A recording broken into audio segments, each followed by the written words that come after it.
Assalamualaikum dan salam sejahtera. Kembali lagi bersama kami dalam podcast kita pada hari ini, dan selamat datang kepada semua pendengar-pendengar setia kami. Baiklah, pada hari ini kita berada di episod terakhir berkaitan dengan karya oleh tokoh Raja Ali Haji. Baiklah semua, pada hari ini saya bukanlah berkeseorangan. Seperti dalam episod lepas, saya membawakan dua sosok lelaki yang mempunyai ilmu karya Raja Ali Haji. Namun pada hari ini pula kami bawakan kepada anda dua bunga atau dua gadis yang akan berkongsi ilmu dan pengetahuan mereka berkaitan karya hasil Raja Ali Haji. Baiklah, bersama kita pada hari ini saudari Umi dan Alia. Baik, boleh tak kalau saudara Umi dan Alia perkenalkan diri kalian terlebih dahulu?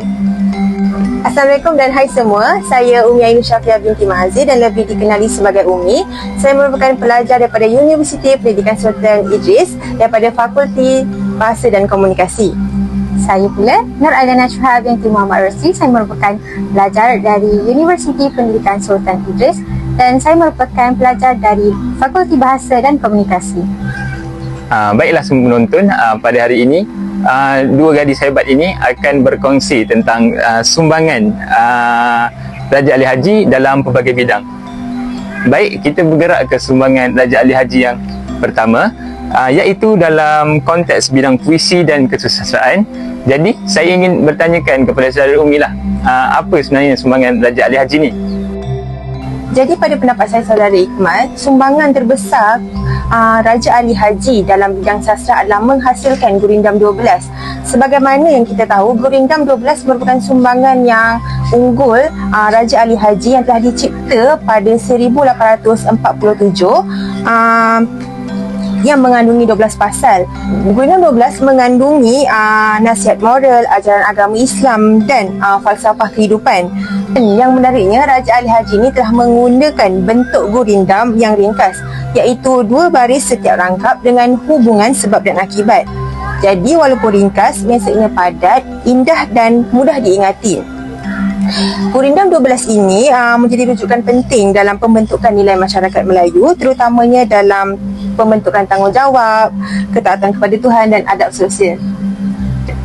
Baik, terima kasih diucapkan kepada saudari Umi atas perkongsian beliau berkaitan dengan sumbangan Raja Ali Haji dalam bidang puisi dan kesusastraan yang pertama.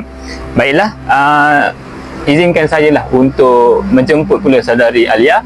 Untuk saudari Alia kongsikan kepada para penonton kita, apakah sumbangan Raja Ali Haji dalam bidang puisi dan kesusastraan yang kedua? Baik, terima kasih saudara Iqmal. Sebelum kemunculan beliau, Gurindam ni memang sudah wujud tetapi tidak begitu diangkat sebagai karya sastra tinggi. Melalui Gurindam 12 inilah Raja Ali Haji berjaya menghidupkan dan mempopularkan bentuk puisi ini sehingga menjadi medium penting dalam penyampaian ilmu dan juga pendidikan agama. Para guru dan pendidik turut menggunakan Gurindam ini sebagai bahan pengajaran pada ketika itu. Hal ini membuktikan bahawa puisi bukanlah sekadar hiburan, tapi merupakan wadah dakwah dan pendidikan masyarakat Melayu. Saudara Umi, seperti yang kita tahu dalam karya-karya Raja Ali Haji, beliau banyak menggunakan gaya bahasa puitis yang menjadi rujukan. Jadi apa pandangan saudara Umi berkaitan dengan pernyataan tersebut? Saya setuju dengan apa yang diperkatakan oleh saudara Iqmal tadi tentang gaya bahasa yang digunakan oleh Raja Ali berpuitis. Jadi Raja Ali Haji terkenal dengan penggunaan bahasa Melayu klasik yang kemas, indah dan syarat dengan makna. Susunan kata, ritma dan struktur bahasanya menunjukkan kehalusan seni yang sangat tinggi. Jadi tidak hairanlah Gurindam 12 ini telah menjadi rujukan penting dalam aspek gaya bahasa dan estetika bagi generasi pada hari ini. Baiklah, terima kasih diucapkan kepada saudari Umi dan saudara Alia atas perkongsian berkaitan dengan sumbangan yang diberikan oleh Raja Ali Haji dalam bidang puisi dan kesusastraan. Baiklah, sekarang kita akan bergerak kepada segmen kita yang kedua, iaitu sumbangan dalam bahasa dan linguistik. Sumbangan dalam bahasa dan linguistik ini juga merupakan satu cabang bidang yang sangat besar. Jadi boleh tak kalau saudari Alia berikan kepada kami semua antara sumbangan Raja Ali Haji dalam bahasa dan linguistik? Baik, dengan senang hati. Kitab Pengetahuan Bahasa ini ialah merupakan kamus awal bahasa Melayu yang menyusun makna, penggunaan dan juga ejaan kata secara sistematik. Karya ini membentuk asas kepada bahasa Melayu baku yang kemudiannya menjadi rujukan dalam pengajaran, penulisan dan juga komunikasi rasmi. Ia bukan sahaja membantu memudahkan pemahaman bahasa Melayu, tetapi turut menstandardkan istilah dalam pendidikan dan juga pentadbiran.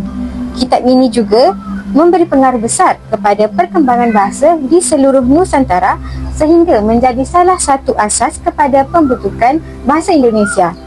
Ini membuktikan Raja Ali Haji ini bukan sekadar sastrawan, tetapi beliau juga merupakan ahli bahasa yang ilmiah dan juga tersusun. Terima kasih Saudari Alia. Para penonton, kita juga mengetahui bahawa salah satu sumbangan Raja Ali Haji juga adalah dalam memperkemas tata bahasa Melayu. Jadi Saudari Umi, bagaimana pula usaha beliau dalam memperkemas tata bahasa? Jadi dari aspek memperkemas tata bahasa, kita dapat lihat melalui Kitab Pengetahuan Bahasa. Beliau turut menghuraikan struktur ayat, ejaan, istilah dan bentuk perkataan secara lebih teratur. Beliau memperkemas kalimat tunggal dan kalimat majmuk sederhana agar bahasa Melayu boleh digunakan dalam konteks formal dan ilmiah. Kerja-kerja pembakuan ilmiah telah menjadikan beliau diiktiraf sebagai tokoh pembaharu bahasa Melayu kerana beliau meletakkan asas kukuh untuk penulisan ilmiah dan pengajaran bahasa. Terima kasih Saudara Umi. Jadi saya ingin bertanya kepada Saudari Alia pula. Kita umum mengetahui bahawa sumbangan Raja Ali Haji juga adalah dalam mengangkat bahasa Melayu sebagai bahasa ilmu. Jadi macam mana Saudari Alia ingin menggambarkan perkara ini? Baiklah, Raja Ali Haji ini membuktikan bahawa bahasa Melayu mampu menjadi bahasa ilmu. Melalui karya sejarah, agama, moral dan juga sastra, beliau menunjukkan bahawa bahasa Melayu boleh memuatkan konsep-konsep ilmiah dan teratur dan bermutu. Beliau menyusun istilah dan struktur ayat secara sistematik sehingga bahasa Melayu sesuai digunakan dalam pendidikan, dakwah dan juga penulisan ilmiah. Sumbangan ini meninggikan martabat bahasa Melayu sehingga diterima sebagai bahasa rasmi, bahasa pendidikan dan bahasa ilmu di seluruh Nusantara. Terima kasih Saudari Alia atas perkongsian tersebut.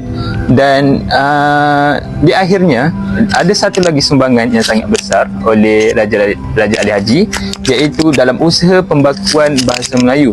Jadi tak salah sekiranya saya menjemput Saudara Umi untuk menerangkan sedikit kepada pendengar kita berkaitan dengan perkara ini. Ya, mengenai usaha pembakuan bahasa Melayu, kita boleh lihat melalui Kitab Pedoman Bahasa yang sering dikaitkan dengan Kitab Pengetahuan Bahasa. Dalam karya ini, beliau menyusun kosakata, istilah dan tata bahasa secara sistematik. Pengaruh Raja Ali Haji ini sangat besar sehingga Kerajaan Indonesia telah mengiktiraf beliau sebagai pahlawan nasional pada 10 November 2004 kerana sumbangannya dalam pembentukan bahasa Indonesia sebagai bahasa nasional. Ini tanda betapa luasnya legasi beliau di seluruh Nusantara. Terima kasih Saudara Umi. Jadi bagaimana pula sumbangan dalam bidang sejarah? Dipersilakan Saudari Alia. Baiklah, dalam bidang sejarah pula, Raja Ali Haji ni dia menghasilkan karya sejarah yang penting, iaitu Tuhfat Al-Nafis. Iaitu merupakan sebuah karya historiografi Melayu yang sangat berpengaruh. Karya ini merakamkan peristiwa-peristiwa penting berkaitan dengan Kesultanan Johor Riau dan Lingga, termasuk peranan politik orang British dalam kerajaan Melayu.